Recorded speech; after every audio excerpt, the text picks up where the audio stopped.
দাদা, একটা কথা জিজ্ঞেস করব? অবশ্যই বাবা, বলো। দাদা, আমি তো বড় কোনো গুনাহ করি না। কখনো একটু মিথ্যা, কখনো নামাজে অলসতা। এই ছোট ছোট গুনাহি কি কিছু হয়? বাবা, তুমি কি কখনো দেখেছ ছোট একটা ফোঁটা পানি ধীরে ধীরে পড়ে পড়েই পাথরে দাগ ফেলে? হ্যাঁ দাদা, দেখি।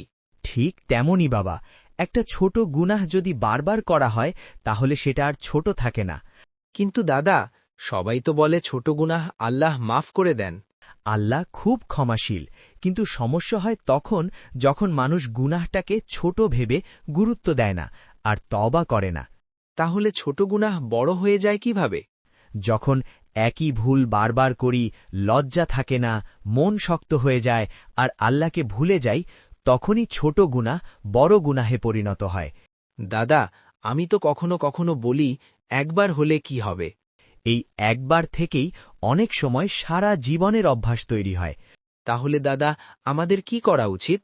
ভুল হলেই তওবা করা, ছোট গুনাহকেও ভয় করা আর আল্লাহর কাছে বারবার ফিরে আসা। হে আল্লাহ, আমার ছোট বড় সব ভুল মাফ করে দাও। মনে রাখবে বাবা, যে গুনাহকে ছোট মনে করে সে বড় বিপদ ডেকে আনে, আর যে ভুল বুঝে ফিরে আসে আল্লাহ তাকে ভালোবাসেন।